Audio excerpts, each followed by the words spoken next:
Okay, good afternoon everyone. Good afternoon, sir.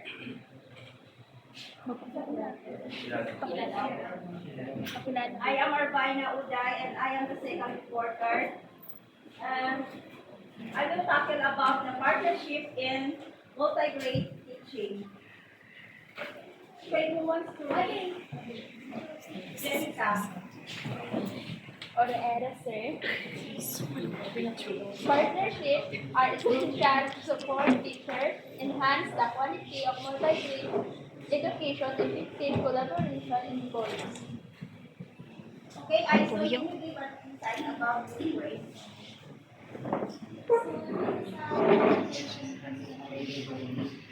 Dito, once na meron quality simulat galing sa teachers, mas nagiging effective yung teaching sa third grade.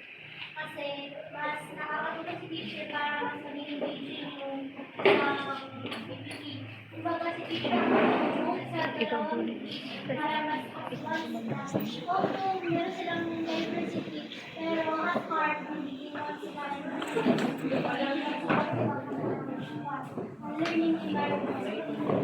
Yes, tama. Dito sa school, sa partnership in multi-grade teaching, hindi magiging effective yung, at saka hindi mamimet yung quality education kung ang community, ang member ng community, at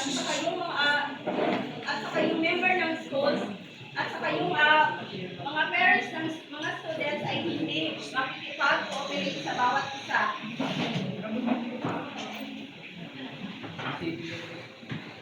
School and community partnership. Rowena. Inusos ka na, Rowena? Mag-Roy. Parents and community members can volunteer in classroom activities and support programs. Ang nang ni pa usang. Okay, sa school and community partnership, sa parents and community members can volunteer in classroom activities and school programs. Just like for example, ako, as a mama or as a parent, sumasama ako sa anak ko sa kanilang school kasi siya isang kindergarten pa at kinakailangan na may mga feeding program sila at habang nagkaklase yung teacher, kami ng mga parents ay tutulong sa prepare ng kanilang mga pagkain. Katulad din sa Brigada Eskwela, yung mga parents ay nakikipagtulungan din para magiging maayos ang isang programa. Anyone, sino magbibigay ng idea?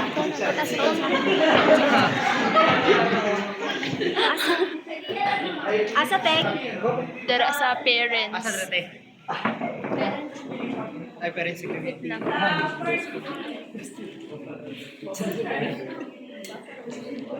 Sandigan, sir. Sir, sa initial for the parents community members at volunteer classroom activities in the school programs.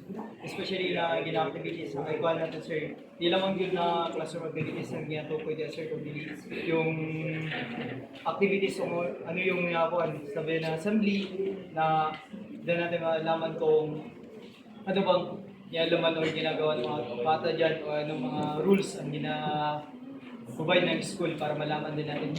Yun na paraan, parang doon na engage natin at nag-volunteer din tayo sa mga activity ng school. At yun lang po. Maraming salamat. Okay, thank you. The second bullet, who was to read? Okay, Alicarte. Local organizations may provide learning materials and resources.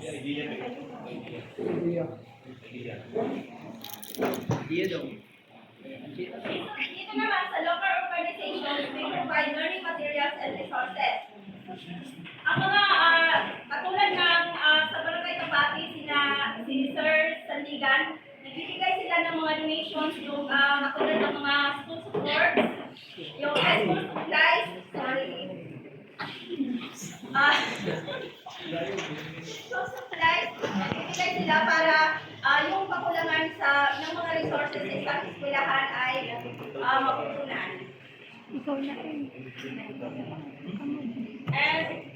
And lalong-lalo na sa mga far-flung areas, kinakailangan din nila yung mga maraming gamit dahil sa kakulangan din ng at sa malayo kasi yung mga lugar nila.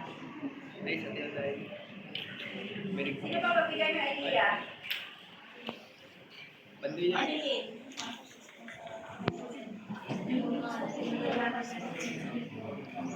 Hindi na para sa sales.